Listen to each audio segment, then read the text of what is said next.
We all know there are some games out there that are so hard and frustrating, they make your blood boil in rage. The NES arguably has some of the hardest games ever created, given its severe limitations in graphics and gameplay options. But challenging gameplay doesn't necessarily mean good gameplay. Some games on the NES are so hard, they're hardly even worth playing. So here at the Game Heroes, we're going to sift through the muck and count down the top 10 hardest NES games worth playing. Only games from the NES, of course, and only one game per franchise. At least one person on the Game Heroes staff has to have beaten the game in question, no matter how long it took to complete.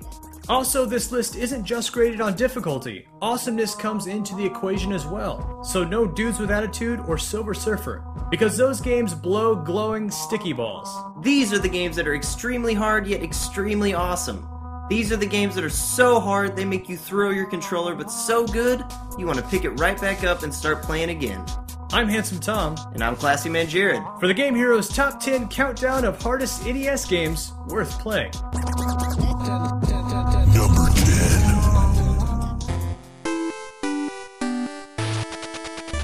Nearly everyone who owned or played an NES has played Contra, and nearly every one of those people used the Konami code.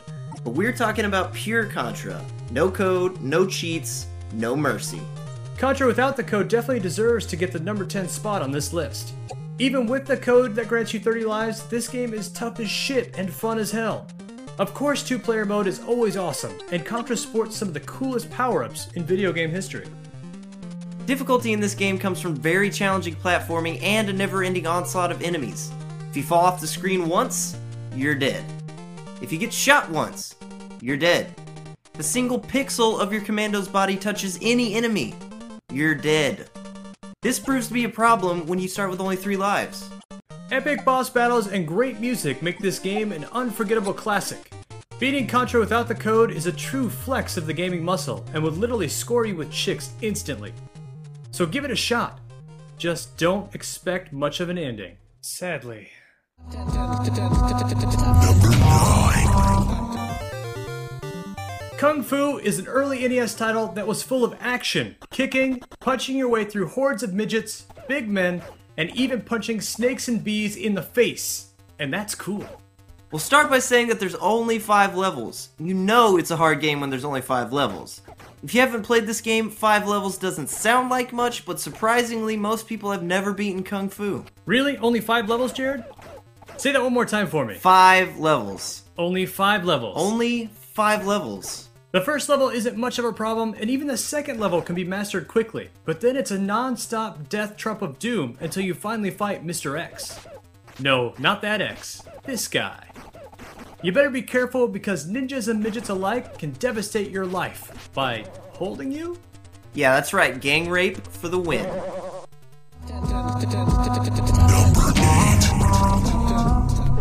Of course, the Castlevania franchise is as iconic as any other, but Castlevania 3 was hands down the hardest and arguably the best on the NES. Yes, it has all the staples, the whip, the action, the power-ups, but it also introduced changing characters on the fly, the ability to choose your own path, and stages that were only unlockable with certain characters. It also had the first appearance of Alucard, which is Dracula backwards if you're a noob. The game had it all: fun, action, violence, and of course difficulty.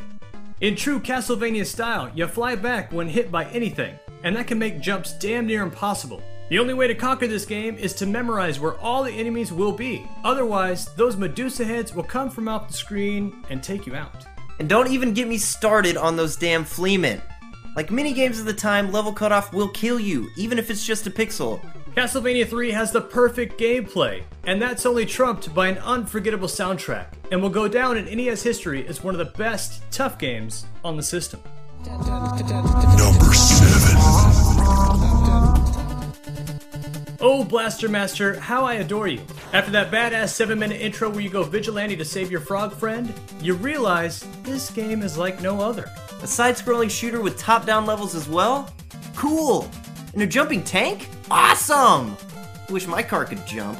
The multiple gameplay variations are accompanied by perfect controls and an open-ended world. But don't get too caught up in it because you will be dealt a swift ass-kicking if you aren't on your toes. It takes some time to figure out where to go, as many of the tunnels lead to dead ends. And enemies respawn whenever you leave the frame. But when you do progress, you get to travel to unique worlds and power up your shit, all while being serenaded by the classic score.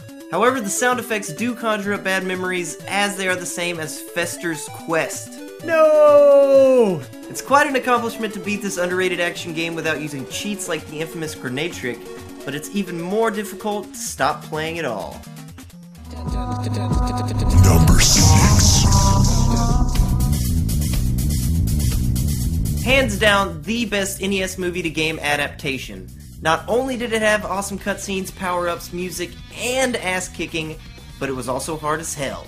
Back in the day, when I got my Batman for Christmas, my dad made me a deal that if I beat the game, he would buy another one. So my motivation was at an all-time high, and I sat back after many months of playing and finally beat it. Congratulations, Tom. Thank you, Jared. This game is so hard, if you're lucky enough to even get to the Joker, you're the man. But if you died playing against him, you are completely boned. If you run out of power-ups near the end, it's literally impossible. If you don't beat the Joker on the first try, you might as well reset the system and start all over again. And yes, if you don't have the levels memorized, forget about it. Number 5.